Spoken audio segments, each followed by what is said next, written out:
Buenas tardes, profesor. Con mi grupo conformado por Agustín Carvajal, Giovanni Paulini, Israel Muñoz y quien le habla Bastián González, le vamos a presentar sobre los tipos de articulaciones. En este trabajo hablaremos sobre qué es una articulación y cómo se pueden clasificar según su movimiento y según su medio de unión.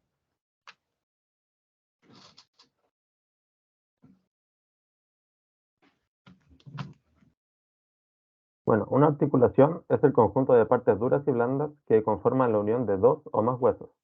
Las articulaciones son las que permiten todos los movimientos de nuestro cuerpo. Y estas se pueden clasificar según su grado de movimiento, en donde encontraríamos la sinartrosis, la anfiartrosis y la diartrosis. También se puede clasificar según su medio de unión, en donde encontraríamos el tejido fibroso, cartilaginoso y sinovial.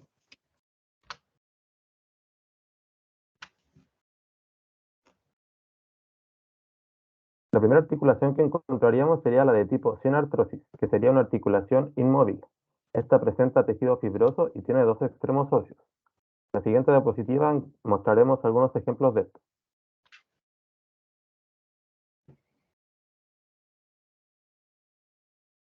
Bueno, primero encontramos la sindesmosis, que consta de una membrana fibrosa que une dos o más huesos. En este caso, en el ejemplo se muestra el ligamento radiocubital palmar, que une el radio con el cúbito. Después encontramos la gonfosis, que une diente con hueso mediante el ligamento periodontal.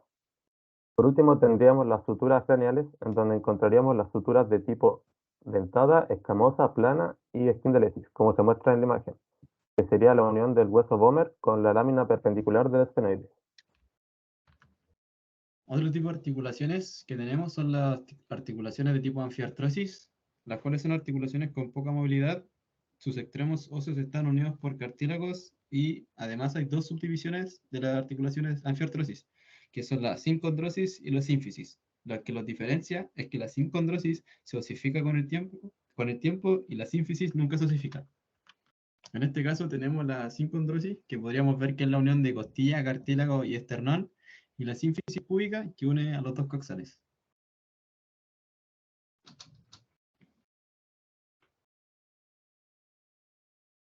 Luego tendríamos las articulaciones de tipo sinovial o diartrosis.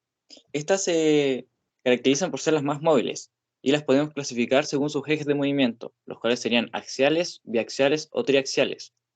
Estas también presentan una cápsula articular, lo que permite que las superficies articulares estén en contacto.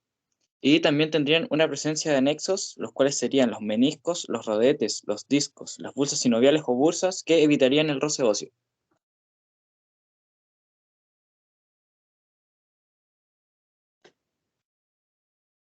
Aquí tendríamos los 6 tipos de articulaciones sinoviales, siendo la primera la de pivote o de trocoide, teniendo un plano de eje axial, realizando los movimientos de rotación, tanto interna como externa. Se caracterizan porque su superficie articular tiene una que hace de eje para que la otra pueda rotar con libertad. Un ejemplo de esto sería la atlantodontoidea, compuesta por el atlas y el diente del axis. Otra articulación sería la esferoidea o anartrosis, teniendo un plano de eje triaxial, realizando los movimientos de rotación interna-externa, aducción, abducción, flexión, extensión y un movimiento combinado llamado circunducción. Se caracterizan porque sus superficies articulares presentan una parte cóncava y la otra convexa. Un ejemplo de esto podría ser la articulación glenohumeral, compuesta por la cabeza del húmero y la cavidad glenoidea de la escápula.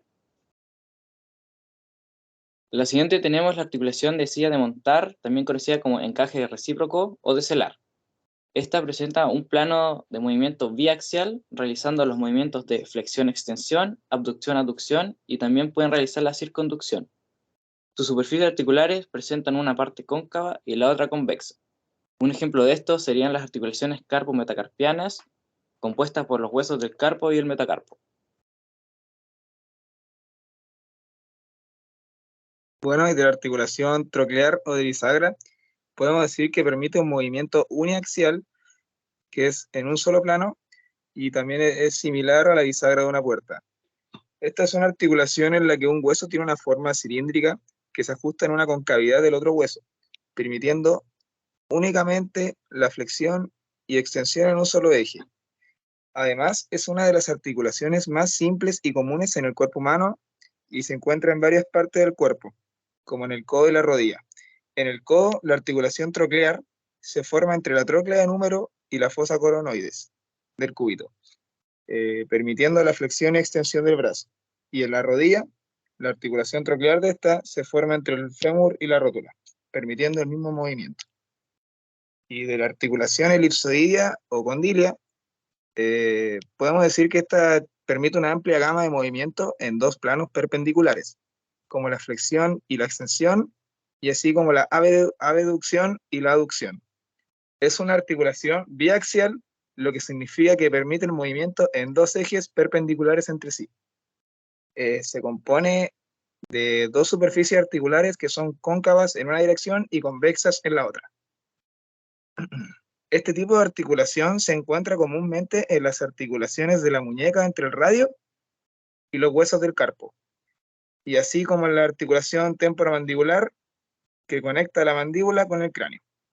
Y finalmente tenemos la artrodia o deslizante, que esta es multiaxial o también comúnmente llamada no axial, la cual permite la unión entre dos superficies planas, con un movimiento muy limitado, y se encuentra comúnmente en las vértebras de la columna vertebral, y donde permiten el deslizamiento y movimiento entre las vértebras adyacentes. También se encuentran en otros lugares del cuerpo, como en los huesos del carpo y del tarso, en las muñecas y los tobillos respectivamente.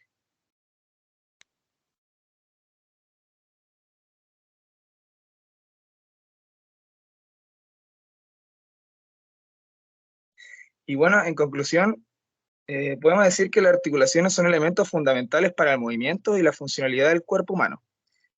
Permiten la unión entre dos huesos o más y permiten la movilidad, soporte y amortiguación necesaria para realizar las actividades diarias. Y mantener las articulaciones sanas es crucial para una vida activa y plena. Y ahí está la bibliografía. Muchas gracias.